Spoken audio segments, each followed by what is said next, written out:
Драги мои пријатели и пријателки, здраво! Добре дојдовте во уште едно издание на неделникот Кво Вадис. Малку доцнам, ке компензирам од оправдани причини. Прво, честитките. Христос воскресна, бидејќи сум православен христијанин и ред е во мојата култура така да им честитам на сите, без оглед на се. Тоа е најтопла честитка што може да постои. Ви посакувам вечен живот, дека овде нема да биде крај и дека ќе продолжиме во вечноста, надевајќи се дека со добрината и со добрите дела ќе се искупиме и ќе го заслужиме Царството Небесно. Убава идеја, нели? Но таквата идеја и христијанство не подразбира пасивност, бара активност.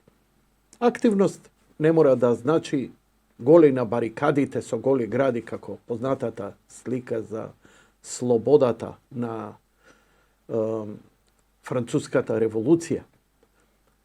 Туку, ако ништо друго, предците наши, кои како да имале исконско чувство, знаеш, може би се бореле во моментот затоа што било неподносливо, но таа нивна борба, таа нивна крв, тие нивни страдања нам ни направија денеска наместо куршум да користиме пенкало.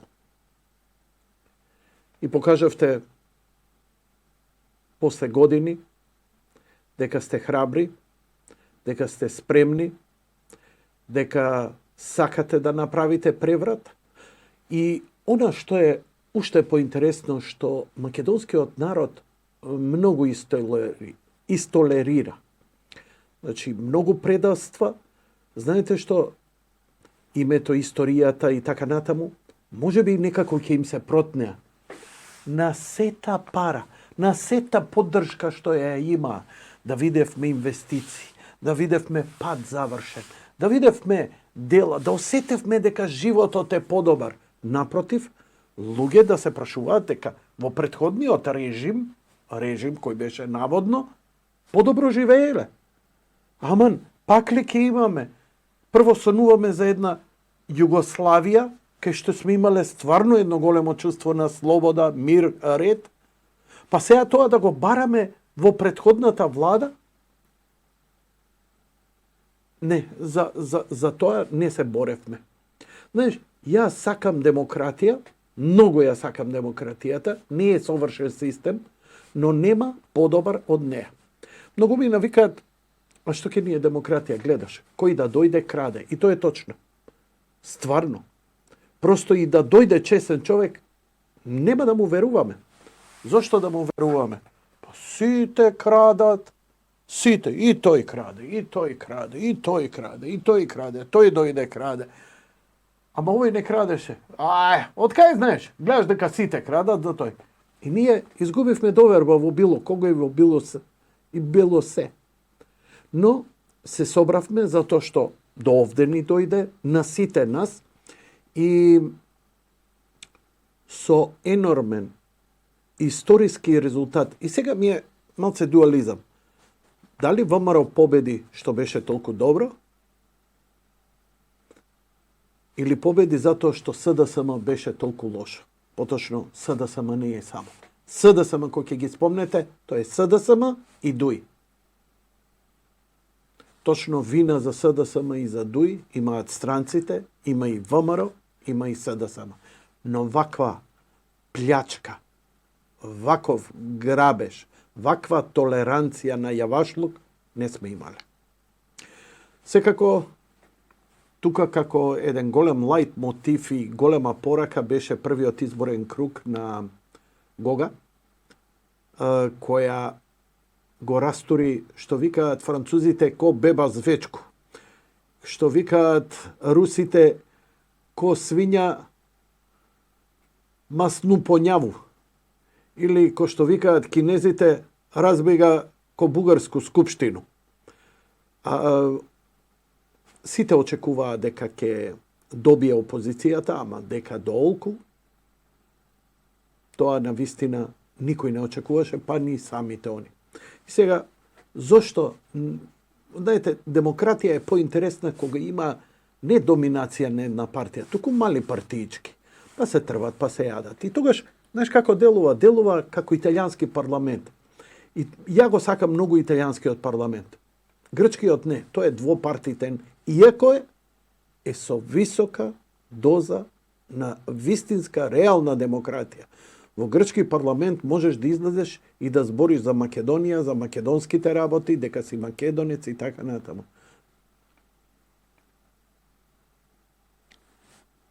Грчката комунистичка партија нема никаков проблем да ни го признае идентитетот и јазикот.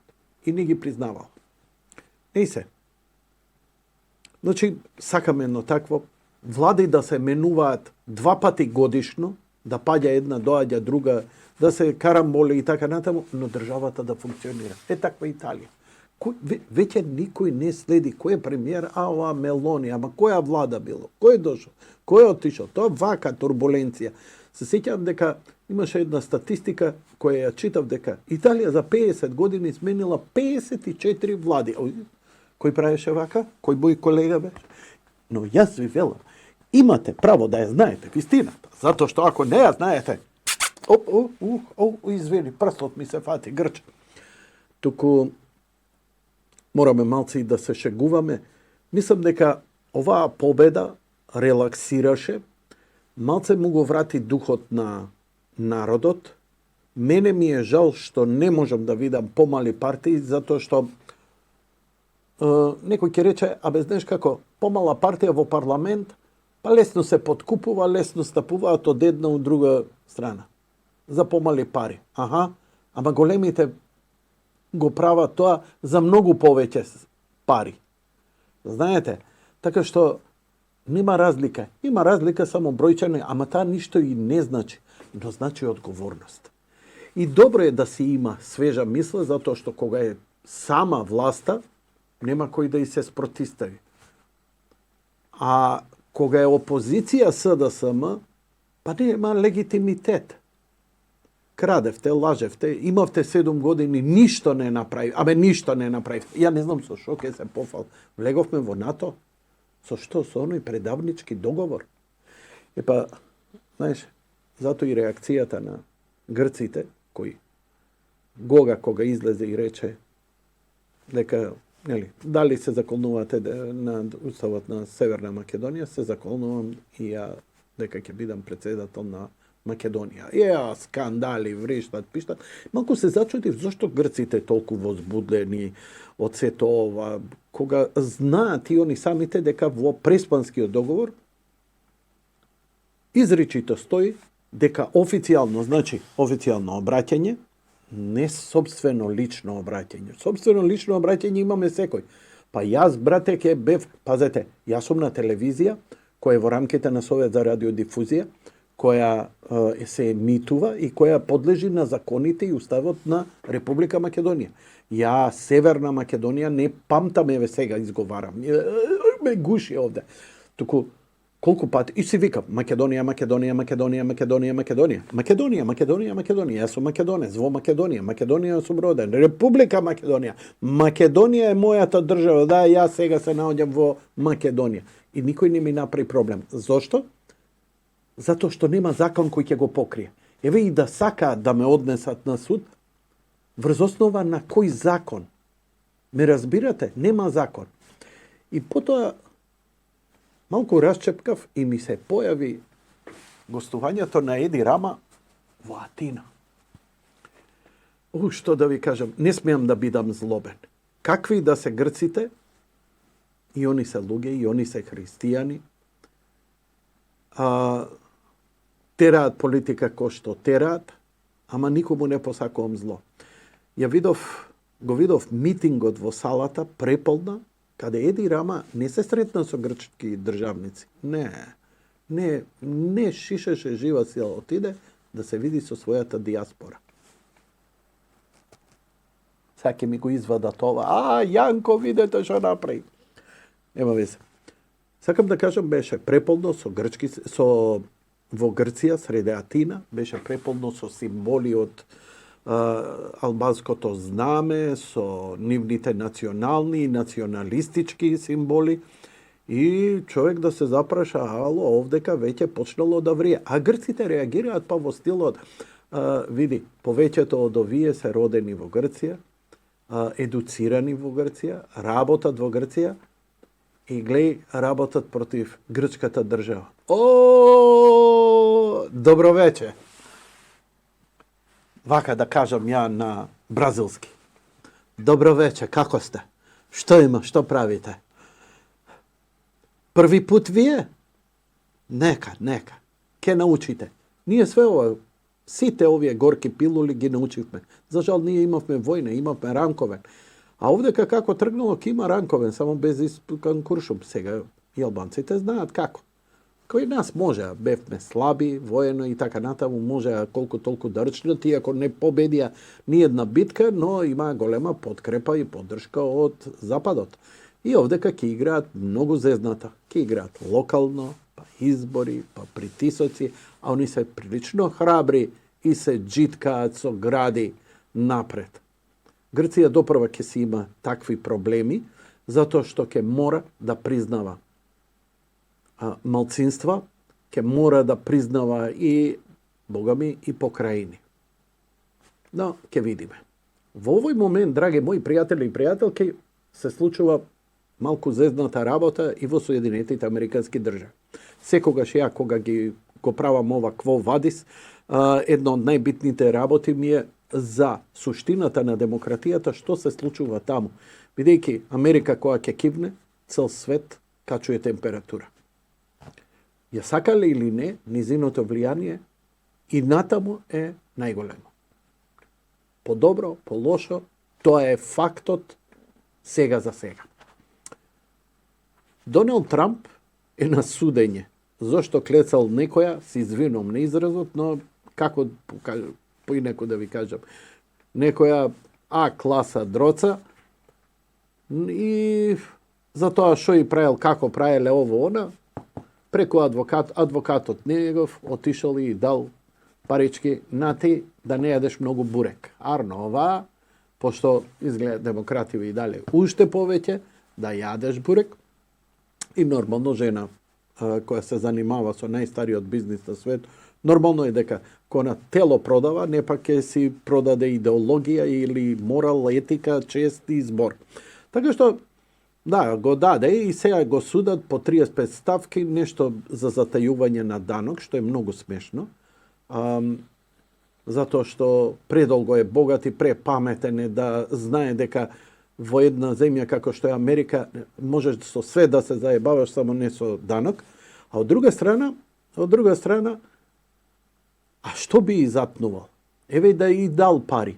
Како е тоа криминал? Еве, ја да не се имам проблем со мојата Меланија, на некоја дроца што сум ја клецал, и плаќам. И она ми вика, Јанко, ти со мене, и ми даде пари да не зборам. И ја сега викам, добро. И некој ме дава на суд, а не жена ми, која би требало да ме претепа и даде на суд за развод, туку некоја, некој ме дава на суд, морал, етика или што, зошто сум ми платила ја на незе. Ја го вулгаризирам ова. Сега е малце посериозно и американскиот правосуден систем е многу посериозен во овие сегменти. Но не заборавајте. Истите овие што беа 7 години на власт, се уште се во Соединетите Американски држави. Се уште е тој менталитет и се уште е истиот менталитет на надминување на тоа, на судот, злоупотреби, па вака, па така, па онака. И гледате дека се случуваат работи кои, вау, си викаш, човек, стварно, па знаете што, 27 април и влезот во Капитол е иста работа. Но, денеска, додека ова го снимам, започнат е процес кој се обидувам да го следам во живот, тоа е долга една процедура, започна импичмент против Бајден. Имено, со години ние гледаме дека човекот не е саглав. во смисла некако изживување или омаловажување, туку едноставно со годините оние Алцхаймер, деменција, заборавање, губење реалност, сето тоа е, како да ви кажам, толку ни е векот нас во овој период од историјата и човештвото. Некој сме живеели по 800-900 години, ама сме биле многу поздрави, духовно многу посмирени. Денеска побрзо се трошиме, така што и мозокот иде јабана. Кај него го гледа, паѓа по скали, се поздравува со непознати, меша имиња, меша... Мислам, стварно човек да се замисли дали е способен за работа. И овие го туркаат упорно. Се ја разбирам дека таа врхушка околу него, која преку него си ги има своите интереси, дека Бајден е едно кутро човече. Ја со него се смирив кога го видов на погребот на кралицата, кога застана пред нејзиниот ковчег и се прекрсти. И ја викам, не можам против човек што верува во Христос да војувам. Но неговите дела имаат последици во целиот свет. И ја му се спротиставам не како човек и не како личност, туку на политичките ставови што преку него некои го злоупотребуваат. Дали ќе добие импичмент? Не знам. Но ова е, како да ви кажам, малце враќаат мило за драго и републиканција. Чекај, вие ни го судите Доналд Трамп за што? Затоа што легнал со некоја проститутка кој што прави секој втор американец? А имаме председател кој стварно човек да се посомнева дали е ментално фит да раководи со својата функција, која бара голема одговорност. Време на криза треба да донесе одлука која нема да му зависи само од советници, туку легитимно ќе мора да донесе сериозни. А што ако е delusional, како што знае да биде? Така што ќе се изнесат многу работи и да не биде ова повторно, ќе биде еден доказ кај оние неутрални американци и оние што му веруваат дека стварно на вистина треба да иде човекот во пензија. Ја би го смистил во тој е пребогат за уште 3 живота да преживее во најголем луксус, би го сместил во најлуксузната установа, затоа што таму треба и да биде, му треба подкрепа, му треба нега и искрено не го сожалувам, ама го жалам како стар човек. Затоа што јас, кај да е, ќе дојдам на негови години. Не дај Боже да почне умот толку да ми се губи. Остануваат трите жаришта. Во Украина имаме голема ескалација на војната, имено Харков е нападнат и на Северниот фронт ситуацијата е драматична. Русија испрати, преку Лавров, порака дека е спремна за преговори, ако Европа е исто така спремна за да се разреши ситуацијата. Затоа што, драги мои, нема победа у војна. Победа последно у војна беше Втората светска војна, кога русите го закачија знамето на Рајстагот. Ден на победата над фашизмот. Денеска се вика Денот на Европа. Во Европа. За мене ќе остане. Јас сум од таа генерација, учен дека ги победивме фашистите. Иран го бомбардираше Израел и спласна све. Човек просто да се замисли каков театар ни прават. Или па не гледаме што се случува. Јемен бомбардира во Црвеното море, бродовите што поминуваат. Израел има офанзива во Рафа и ништо не помага. Токму оние големите како се договориле да ја тераат работава, така се тера. И ми се чини дека се игра една партија шах, но постои главен конфликт. Не е се театар за да не држат нас во стега. Камо да е тоа, супер ке биде. Арно, ама не. Главниот конфликт е Исток и Запад. Кина и Соединетите Американски држави. Американската Пентагон, војна политика, се обидува целиот свет да го регрутира во финалниот конфликт против Кина.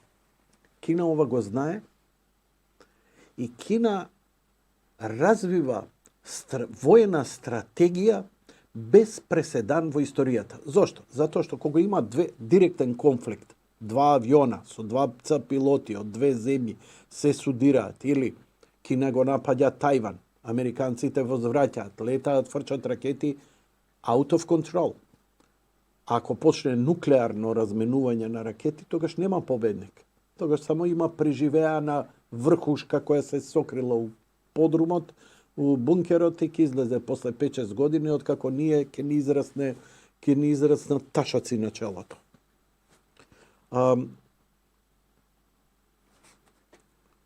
Дронови, дигитална битка, не на луѓе, на неопределени, некакви чудни.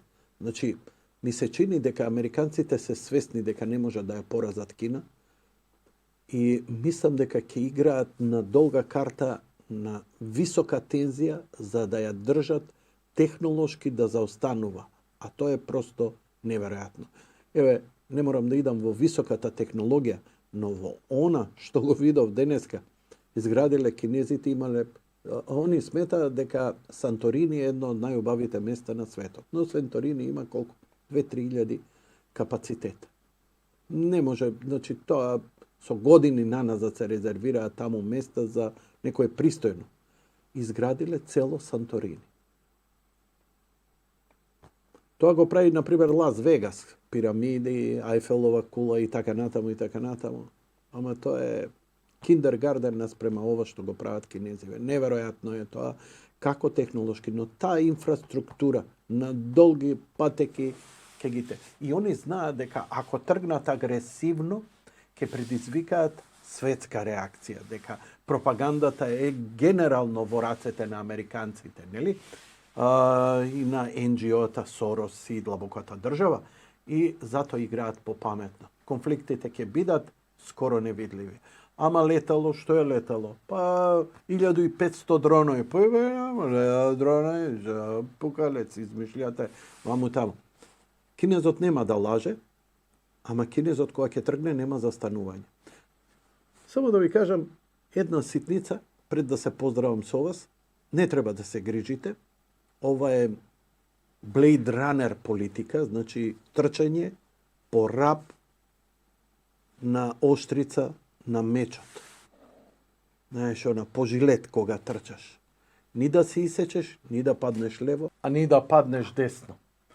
Трчање по рап, политика која не знам како ќе се разреши во далечна иднина, но искрено се надевам дека тоа нема да биде со холокауст нуклеаре. Бидете ми поздравени, ја ви благодарам за вашето внимание. Се гледаме наскоро, така имам инспирација за уште неколку вакви обраќања и се надевам дека ќе можете да